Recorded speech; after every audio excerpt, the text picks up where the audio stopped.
நாங்க எடுப்போம். நாங்க வாங்க போலீஸ் சொல்லுங்க. பேஷண்ட் வந்து எவ்வளவு நேரம் அங்க விரல் போய் அங்க எவ்வளவு நேரம், இவ்வளவு நேரத்துக்கு என்ன செய்திருக்கிறீங்க? எங்க டாக்டர் எங்க? ஒரு மிஸ் எங்க? ஒருத்தரும் இல்ல இங்க. அவன் விரல் போய் அவன் வந்து நடுங்கி கொண்டு இருக்கான். நீங்க வர சொல்லுங்க டாக்டர்.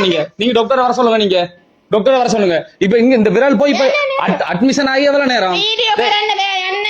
இங்க நீ வலிக்குது, நாங்க பிரைவேட்டா நாங்க போவோம். நீ வலிக்க நாங்க பிரைவேட்டா போவோம். வலிக்குது போங்களா. உங்களுக்கு என்ன தெரியும்? வந்து இப்ப எவ்வளவு நேரம்? இவ்வளவு நேரத்துக்கு வந்து நீங்க உங்களோட வேலையை பார்த்து கொண்டுருங்க. பொம்பளை மாதிரி காய்ச்சி கொடுங்க. நீங்க சரிடா வலிக்கிறா போறதுக்கு. நீங்க பொலிசிட சொல்லுங்க. ஒரு பேஷண்ட் வந்து எவ்வளவு நேரம் பேஷண்ட் வந்து ஒரு டாக்டர் இல்ல, ஒருத்தரும் இல்ல. அவன் எப்படி இருக்கான்னு பாருங்க. முதல் நடுங்கி கொண்டு இருக்கான். நடுங்கி கொண்டு இருக்கான். கதைக்கிறீங்க கதை. நாங்க பிரைவேட்டா கொண்டு போய் நாங்க பாப்போம். வந்து இப்ப அரை மணி தியாலம் பேஷண்ட் வந்து அரை மணி தியாலத்துக்கு கொண்டு ஒன்னும் இது செய்யல. நான் பாத்துக்கொள்றேன். நீ அடுத்த கட்டத்தை என்ன செய்யணும்ன்றத பாத்துக்கொள்றேன். நீங்கள் வந்து முதல்ல ஒரு பொம்பளை மாதிரி காய்ச்சி கொள்ளுங்க. சரியோ? உங்களோட பிள்ளையா இருந்தா என்ன செய்வீங்க? உங்களோட பிள்ளைய